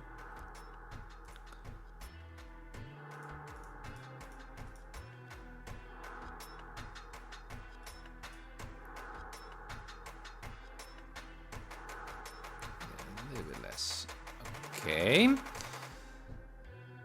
Okay, and let me see. First section was 6.48, 6.48. Yes. Yeah, so still our inner wing section, so this one and this one is just 1 foot too long. Should actually be a bit shorter. As you can see, the flaps far extend this stuff though. This is one foot. But we now extended the flaps. Okay, so let's go away. Standard or file save. Reload current aircraft. Customize. Weight and balance. We're working with fully aft. Pretzel, what are you doing? And full tanks. And pay it to get to max gross weight. Kind of done. Apply. Let's trim. Oh, yeah, I shouldn't use the nose down trim because it just resets apparently to 0. Now let's see what it does.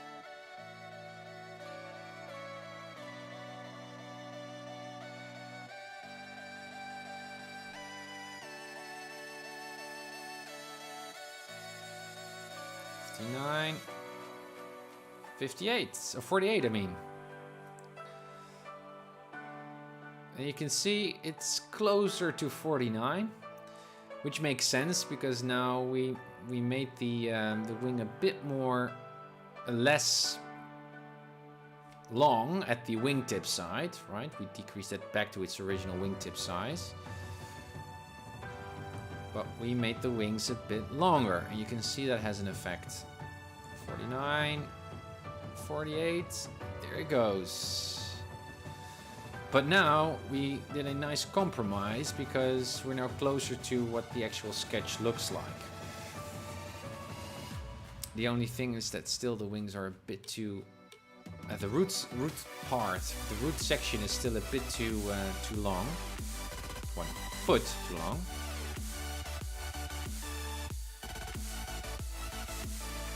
Yeah, this looks this looks pretty good.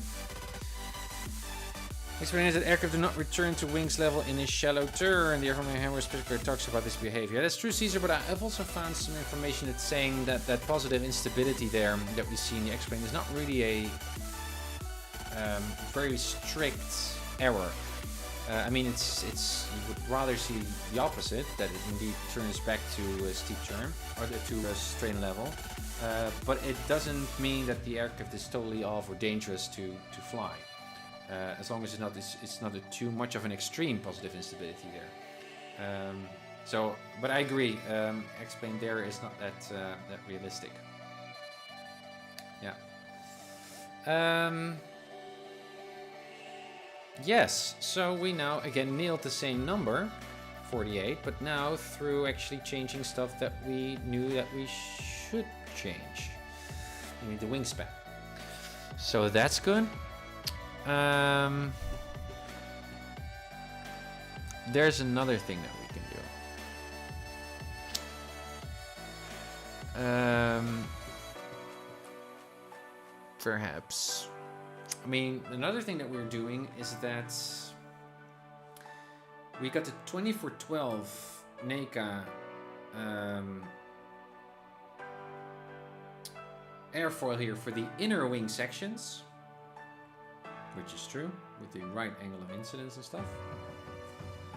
And we know from the service manual that the second wing section, this one, and also therefore that one, goes from that NECA 2412 to a more symmetrical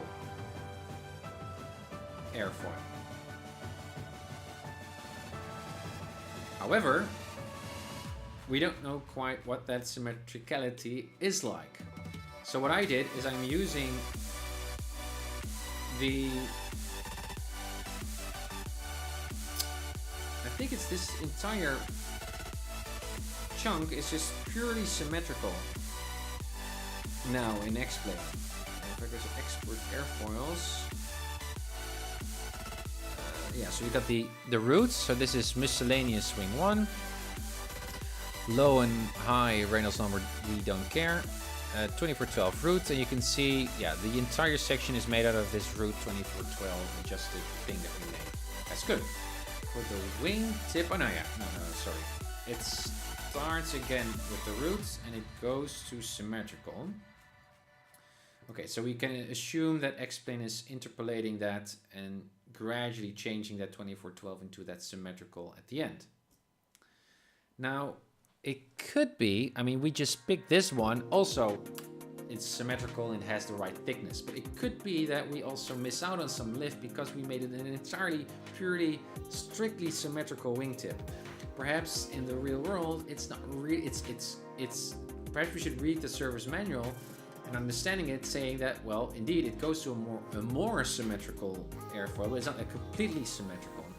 So obviously, if we would use the 2412 for the entire wing section, this entire outer section, we also would win some lift.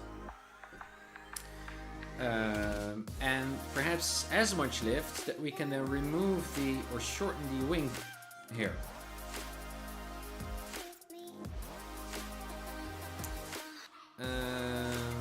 To make it look more realistic and, well, again, proving its realism. So what we can do, just for fun's sakes, is just load up the root here. Our our own routes.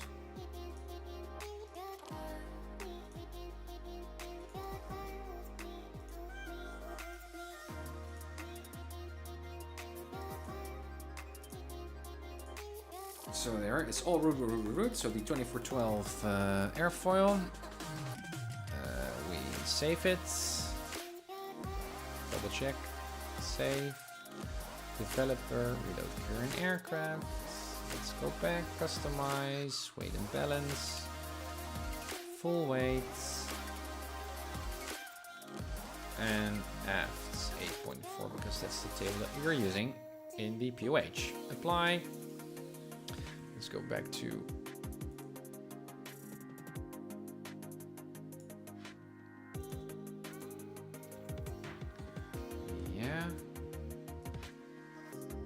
again, most rear center of gravity 2550 pounds, flaps up 48 indicated, and calibrated should be what was it, 53, but again we don't have a calibrated, we have a more calibrated one, so this is actually, and it's because we're also flying in standard conditions, these numbers are much more in tune, aligned than what this table suggests here. So I'm actually just looking at indicated airspeed, which should be 48 again. Indicated airspeed. So we have a more effective airfoil right now. We have a, so let's see. We still have the same, by the way, still the same chord size for the route. So let's see if we can even fly slower now than 48 before we stall. We were at 48. Now we also made the wingtip section better. So I would expect that we can fly slower now. Perhaps it's just such a minor difference. I mean, I already feel that we're on the verge of stalling.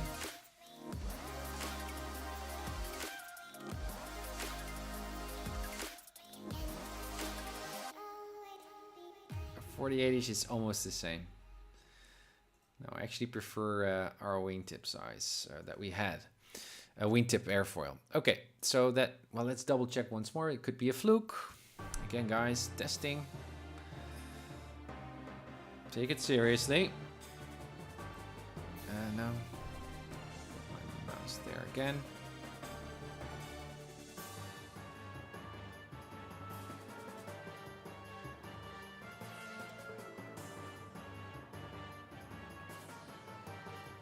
'53, '52.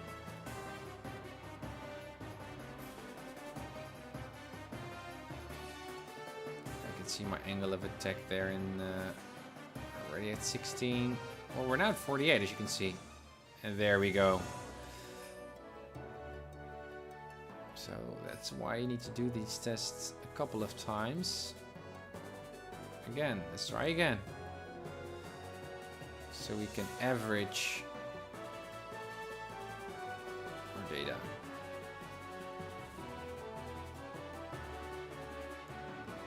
Slowly approaching that stall speed. We're still descending a bit, so that's not really, I don't know if that's okay or not. 48, and we're dropping. We're more stable. Okay. But I would expect, I expected to see that we could fly slower, and we don't really see much of a difference. So I'd rather stick to that symmetrical trick that we did, because we know that it should be more symmetrical than it was.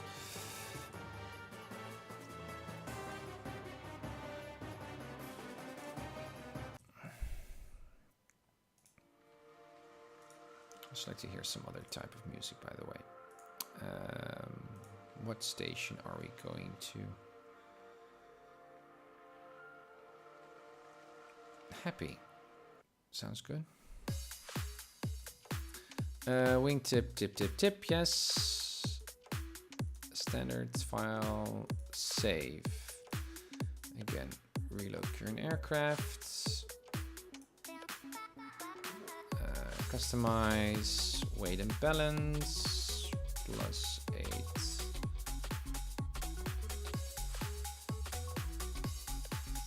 Four, please. 8, 4. Hello. Thank you. Yes. Done. Let's also keep that one on. Apply. Unpause. RPM. Trim up.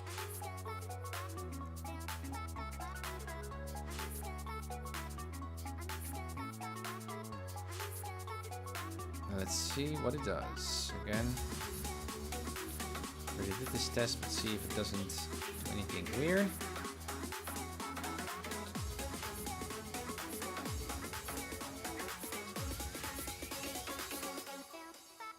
$49.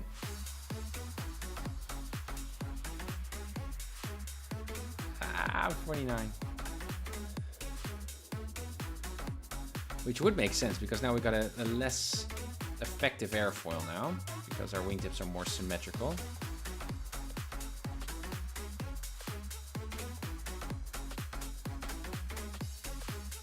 There's 4/8. But we're banking, yeah, that's because we're banking to the right. Our left wing actually goes faster through the air. So we really need to be banked, not banked. Yeah, 48. We're still at 48. You can see we're at the brink of stall. And also spin. This is awesome that we actually made a spinnable, whoa, a spinnable aircraft. That's good stuff. We're definitely on the right track. One last time. I want to see that 48.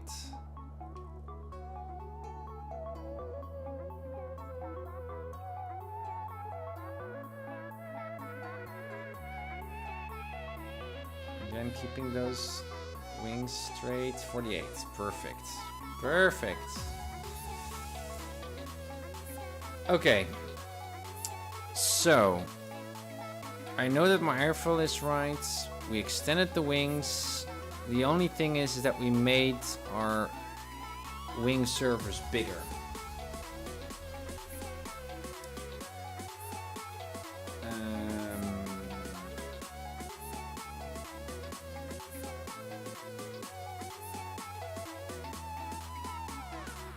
Yes, and I guess it's a compromise.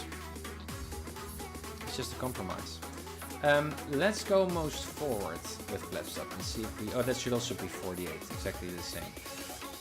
Okay, so that's going to be not that difficult, I guess.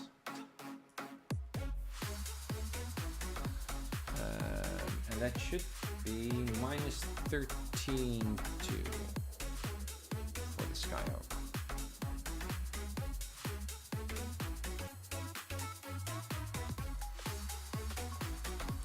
Yeah.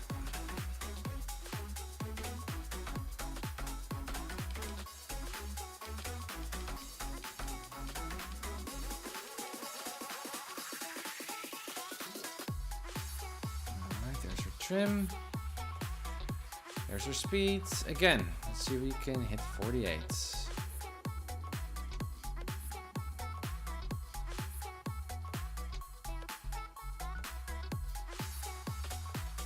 We're already dropping. I have my yoke or my joystick fully aft right now. We're dropping.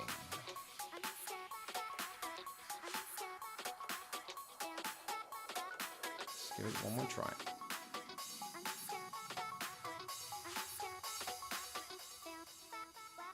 And it does the same thing. Fully aft, we reach about 54. All right, that's interesting. That's a new phenomenon that we need to test.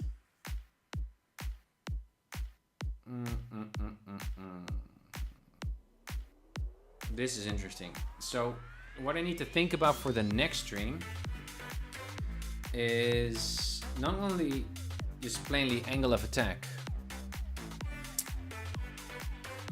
and stall speed, so chord size and airfoil, but also in relation to center of gravity, because we now tinkered and optimized our airplane for rearward center of gravity, and I thought that that would also transfer naturally to a proper forward center of gravity, but that might not be the case. Because now we already stalled at 53, what was it, 55? And there was not even a stall, we were just falling down. So that was an angle of attack issue. So that's interesting.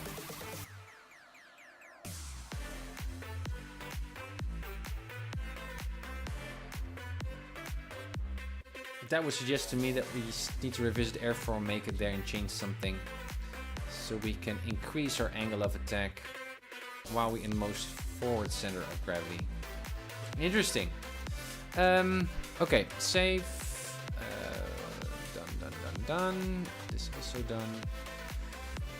Let me see. Stall speeds, find the ice conditions. Yes. And what are we working on?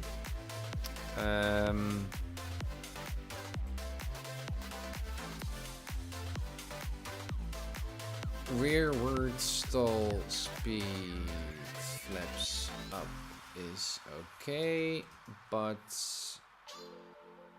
forward stall speed flaps up is not. And stall at, what was it, 53, 55 KIS. And a lower angle of attack. Okay, interesting. Aerodynamics is so interesting. And also understanding all of these different components and variables and how they interact. And again, that's also something that we already expected. What I already talked about at the start of my project here, or at least for the stage when we did our flight test, that I knew that it was that we would do a bank or a stall and stuff, and it's not just like, oh, we just need to tweak that variable, the stall variable, and that's it. But it's actually, the complexity comes in when you know that all of these variables are interrelated, obviously. Chord size, airfoil, and some stuff, and you need to have a really intuitive understanding of what those concepts mean, and also into relation to one another to get this flight testing phase, get that done successfully. And as Rush already recommended, it just takes experience, trial and error. Just go through it, and through this experimentation phase, you'll learn. And that's what we're doing right now. So now it's the center of gravity and how that plays into airfoils and chord sizes. Very interesting. So that's stuff that I will do meanwhile. If you've got any references or good tips on that front, let me know through Twitter or email or YouTube. Much appreciated. I don't know when I'm going to stream next. I think tomorrow, perhaps. We'll have to see. Either way, I will announce my next streams on Twitter or Discord and stuff. So that's the place where you can get notified and jump on the stream as soon as I'm starting with my development. As always, guys, thank you for your suggestions and encouragements and also your follows. Sincere, thank you for dropping by. Hoping to see you all